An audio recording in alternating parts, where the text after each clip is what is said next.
Hello students, welcome to my YouTube channel. जैसा कि दोस्तों आज हम लोग जान रहे हैं कि आज झारखंड बोर्ड का न्यू सिलेबस जारी हो चुका है वेबसाइट पे, और आज मैं मैथ्स का पूरे सिलेबस को एक्सप्लेन करूंगा कि कौन कौन सा पोर्शन आपको पढ़ना है और कौन कौन सा पोर्शन अभी आपको नहीं लेना है एग्जाम के व्यू से।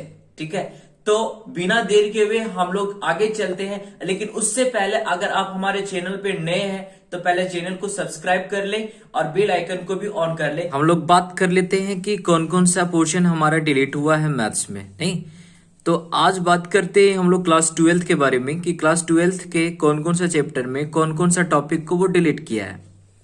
जैसे अगर हम बात करते हैं पहला चैप्टर हमारा रिलेशन एंड फंक्शन, तो रिलेशन एंड फंक्शन से उसमें जो हमारा डिलीट हुआ है पोर्शन वो है हमारा टाइप्स ऑफ रिलेशन, जो आपका एक्सरसाइज 1.2 में दिखेगा, एंड टाइप्स ऑफ फंक्शन जो एक्सरसाइज 1.3 में देखने को मिलेगा, एंड इन्वर्सिबल फंक्शन होगा हमारा, और एक बाइनरी ऑपरेशन। मतलब ये समझ लीजिए कि पूरा का पूरा चैप्टर 1 जो है वो पूरे का पूरे चैप्टर 1 में 99% को वो डिलीट कर चुका है।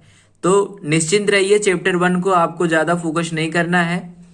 सेकेंड चैप्टर में बात अगर करते हैं हम इनवर्स ट्रिग्नोमेट्रिक फंक्शन का, तो इस चैप्टर से कुछ भी डिलीट नहीं हुआ है। जी हाँ, कुछ भी डिलीट नहीं हुआ है दोस्तों। अगर आप देखें तो सेकेंड चैप्टर को पूरा का पूरा आपको देखते हुए जाना है, पढ़ना है, पूरे को पूरे पढ़ना है।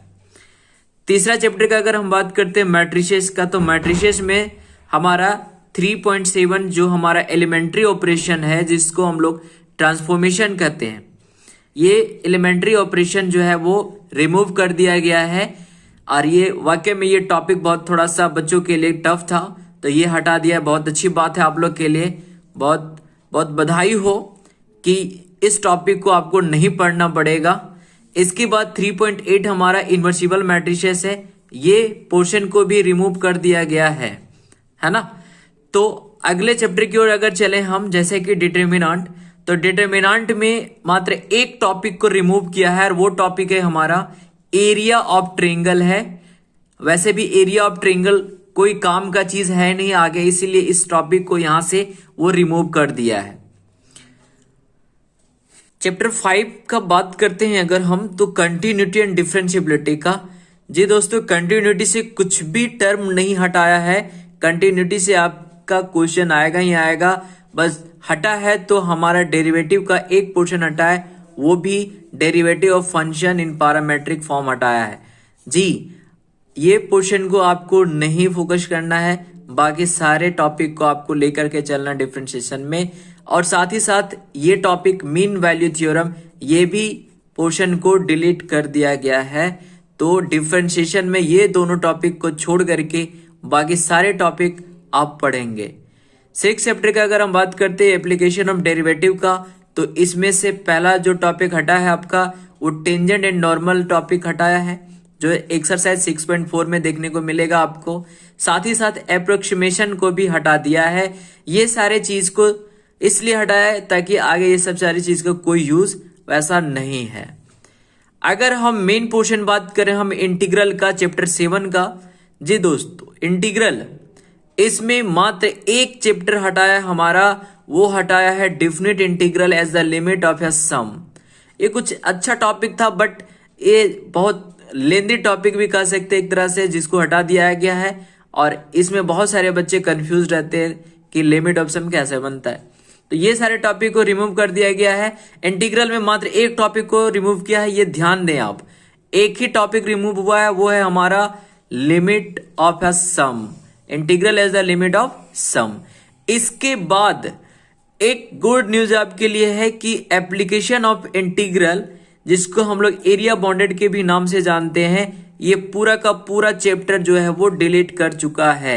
ये चैप्टर से आपका क्वेश्चन एग्जाम में नहीं आने वाला है, तो ध्यान दें।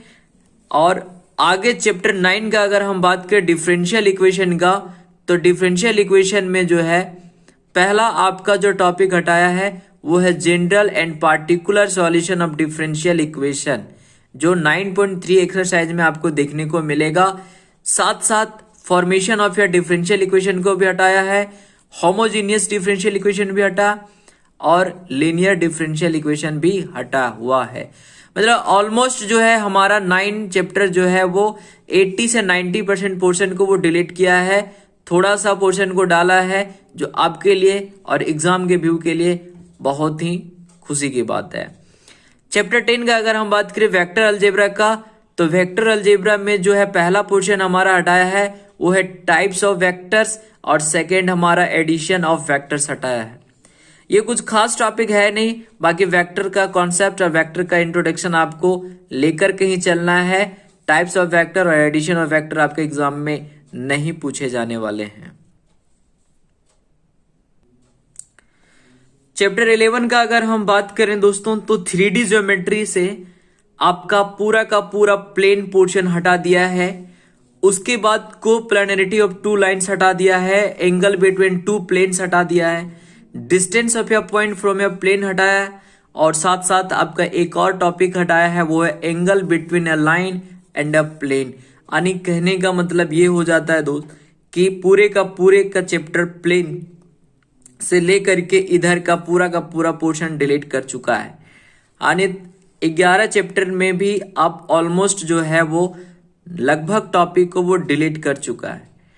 तो अच्छी बात है आपके लिए और एग्जाम के व्यू के लिए कि आपको चैप्टर 11 में भी ज्यादा फोकस नहीं करना है, कम ही चैप्टर को पढ़ना है और अच्छे नंबर से पास भी करना है। साथ ही साथ अगर हम लीनियर प्रोग्रामिंग प्रॉब्लम का अगर बात करें चैप्टर 12 में, तो इसमें डिफरेंट टाइप ऑफ एलपीपी को रिमूव किया है। बाकी 12.1 जो है आपके लिए ज्यादा इंपॉर्टेंट है, क्योंकि वहां से एक क्वेश्चन 6 मार्क्स के कंफर्म बनते हैं। तो 12 चैप्टर में वैसा कोई टॉपिक है नहीं जो रिमूव किया है, बट ध्यान दें, फोकस करें, वहां से मार्क्स आपको उठने की ज्यादा चांसेस है। 13 चैप्टर का अगर हम बात करते हैं प्रोबेबिलिटी का, तो सबसे पहला टॉपिक इसको हटाया वो है मल्टीप्लीकेशन थ्योरम ऑन प्रोबेबिलिटी, ये पहला टॉपिक। दूसरा टॉपिक को रिमूव जो किया है वो है इंडिपेंडेंट इवेंट्स, और अगला टॉपिक है random variables and it's probability. ये सारे पोर्शन को हटा दिया है। साथ ही साथ बर्नौलीज थ्योरम या फिर कह सकते हैं बाइनोमियल डिस्ट्रीब्यूशन, ये पोर्शन को हटा चुका है। मतलब प्रोबेबिलिटी में भी आपको इजी ही टॉपिक पढ़ना है और मार्क्स को उठाना है। तो चलते हैं, आज के लिए यहीं तक।